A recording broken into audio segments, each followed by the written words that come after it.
In this episode of Stecker Studios, we begin adding doors and windows to a two-point perspective urban landscape drawing that we began in part 1 of this series.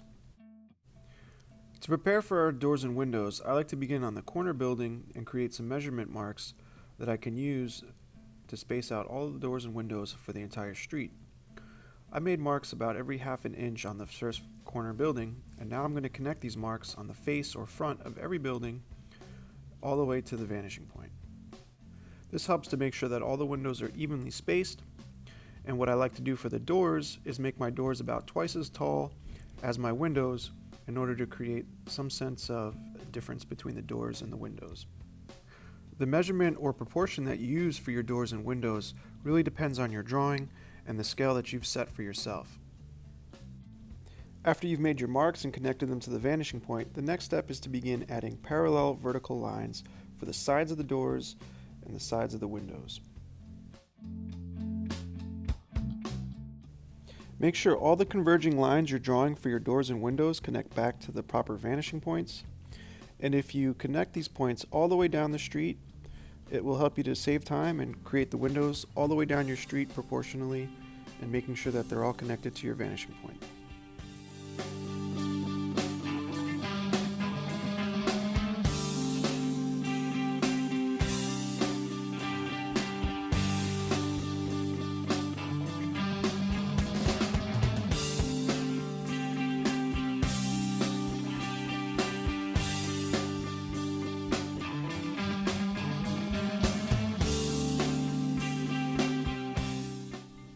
The next step is to start adding my parallel sides for the sides of the windows. To do this, I line up my ruler with the side of the building and slide my ruler over into place in order to start creating parallel vertical lines. It's a good idea to skip certain window sections in order to create some separation so that your windows are not right on top of each other. As you begin working further down your street and closer to the vanishing point, you should notice that the windows become smaller. They also become closer together, so you might want to space them a little less and make them a little bit closer together each time. This process is very repetitive and follows the same steps for each building as you work down the street.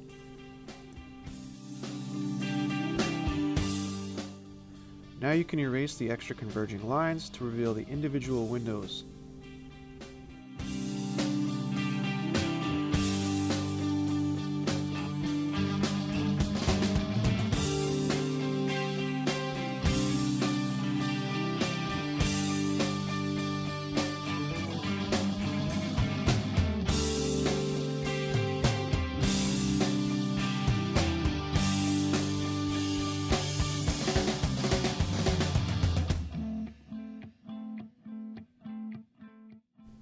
Additional details such as canopies and porticos can be added by adding a simple extra few lines connected to your proper vanishing points.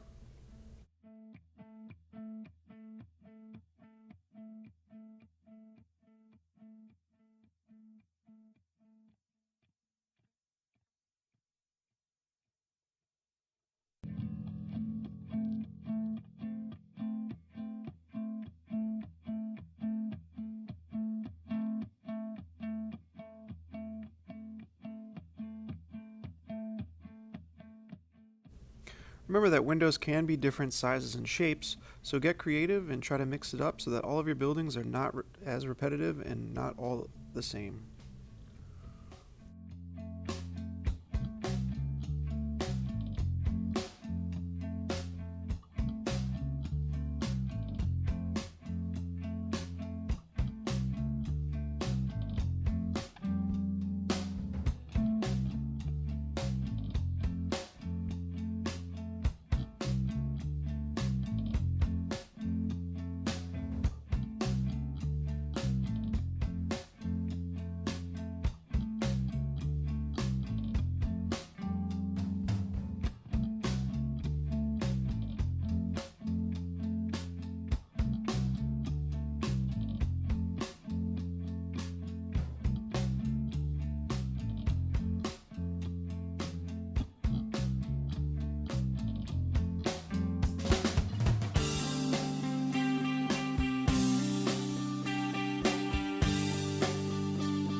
If you're unsure what direction your lines for your window should be going, or you're unsure what vanishing point to connect to, just take a look at the roof or the top of your building, or also you can also look at the base or foundation of your building and follow the vanishing point that you've used for that side.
In our next episode, we're going to be wrapping up our drawing by adding additional details that we find in the city. Thank you for watching. We'll see you next time at Stecker Studios.